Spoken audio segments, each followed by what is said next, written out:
আসসালামু আলাইকুম। আজকে আপনার সাথে শেয়ার করব আমি ৬ মাস থেকে আমার বাবুকে কী সলিড দিয়ে শুরু করেছি। ৬ মাস শুরুতে আমি বাবুকে তেমন কোনো কিছু দিইনি, কারণ ৬ মাস থেকে আমার বাচ্চার ডায়রিয়া অনেক বেশি ছিল, তাই ডক্টর বলেছিল ওকে এখন বাইরের কোনো খাবার না দিতে। তাই আমি ৬ মাস শেষের দিকে, মানে ৭ মাস শুরুর জাস্ট ১-২ দিন আগে তার সলিড শুরু করেছিলাম। আমি আমার বাবুর সলিড শুরু দিয়ে প্রথমে চিড়া আর ওটসটা বেশি দিয়েছি। চিড়া আর খেজুর ভিজিয়ে রাখতাম, ওটা আমি জাস্ট বাবু ঘুম থেকে উঠলে গরম পানি দিয়ে একটু ম্যাশ করে তারপরে দিয়ে দিতাম। সেম পদ্ধতিতে আমি ওটস আর খেজুর ভিজিয়ে রাখতাম, বাবু ঘুম থেকে উঠলে একটু গরম পানির সাথে ম্যাশ করে দিয়ে দিতাম। এটা আসলে প্রথম নিত না, আর 1 চামচ খেলে খেতো, না হলে ফেলে দিতাম। আর আসলে শুরু দিয়ে বাচ্চা কিন্তু খেতে চায় না, তারপর অনেক ধরনের খাবার দিয়ে বাচ্চা ট্রাই করতে হয় কোন খাবারটা বাচ্চার পছন্দ করছে বা পছন্দ করছে না, কোনটাতে বাচ্চা অ্যালার্জি আছে। আমি ওটস আর চিড়া ছাড়াও আমার বাচ্চাকে কয়েকটা খাবার ট্রাই করেছি, যেমন মসুর ডাল আর চাল সিদ্ধ করে দিয়েছি। তারপর দিতাম মসুর ডাল, চাল, সাথে মিষ্টি কুমড়া বা গাজর। আমি সবসময় একটা সবজি দিতাম, কারণ কয়েকটা সবজি আসলে একসাথে দিলে বাচ্চার কোন খাবার অ্যালার্জি আছে ওটা আপনি বুঝবেন না, তাই একটা একটা করে সবজি ট্রাই করা উচিত, যাতে বুঝেন যে কোন খাবার বাচ্চার অ্যালার্জি আছে। আর আসলে যখন কোনো সবজি ট্রাই করবেন, একটা না 3 দিন ট্রাই করাবেন, যাতে বুঝতে পারেন যে বাচ্চার ওই খাবারের জন্য কোনো রিয়াকশন হচ্ছে কি হচ্ছে না।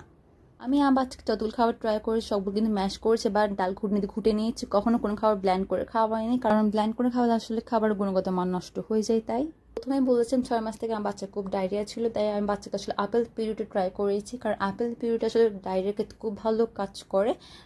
আমি আমার বাচ্চাকে আপেলের পিরিয়ড ট্রাই করেছি, যদিও আমার বাচ্চাকে আপেল পিরিয়ড 1 চামচ নেয়নি। এরপর ট্রাই করেছি আমি আসলে আপেলের সাথে ওটস একটু ম্যাশ করে, যাতে পছন্দ করে, কারণ আপেলটা খুব মিষ্টি হয়, তো ওটসে ভালো লাগবে, কিন্তু ওটাও নেয়নি। তাছাড়াও আমি আমার বাচ্চা খাওয়াইছি তরমুজের রস, কিন্তু তরমুজের রস খাওয়ানোর পর আমার বাচ্চা বদহজম হয়েছে, এটা ওর ডায়রিয়া অনেক বেড়ে গিয়েছিল, আমি আর তরমুজ রস আর দিইনি। এছাড়া আমি বাচ্চাকে দিয়েছিলাম আম ম্যাশ করে, ও আমটা পছন্দ করেছিল। তাছাড়া দিয়েছিলাম মিষ্টি কুমড়ার পিউরি, মিষ্টি কুমড়া পিউরি একদম পছন্দ করে। আমি এরপর দিয়েছিলাম মিষ্টি কুমড়া পিউরির সাথে ডিমের কুসুম। আপনি চাইলে ডিমের কুসুমের সাথে পানি দিতে পারেন, কারণ ডিমের কুসুম খুব শুকনো হয়, গলে আটকে থাকার একটা পসিবিলিটি থাকে। ডিমের কুসুম খাওয়ানোর ক্ষেত্রে একটা সতর্ক থাকা উচিত, কারণ অনেকের কিন্তু ডিমের কুসুম অ্যালার্জি থাকে, ওই জন্য ডিমের কুসুম সবাইকে স্যুট করে না। আর আপনি যে খাবার দিবেন কিন্তু একটা না 3 দিন দিবেন, যাতে বুঝেন যে বাচ্চা কোন খাবারের রিয়েকশন হচ্ছে। তাছাড়া দিয়েছিলাম ভাতের মার কিন্তু বাচ্চার জন্য খুবই উপকারী। আমি এই খাবারগুলো দিয়ে আসলে আমার বাচ্চা সলিড শুরু করেছিলাম, তাই আপনার সাথে শেয়ার করেছি। যারা আমার মতো নতুন মা আছে তাদের টুকটাক আইডিয়া হয়ে গেছে কী দিয়ে সলিড শুরু করবেন। আশা করছি আজকের ভিডিওটা আপনাদের ভালো লেগেছে, ভালো লাগলে লাইক দিয়ে যাবেন, কমেন্ট করবেন কেমন লেগেছে। আল্লাহ হাফিজ, আসসালামু আলাইকুম, ভালো থাকবেন সবাই।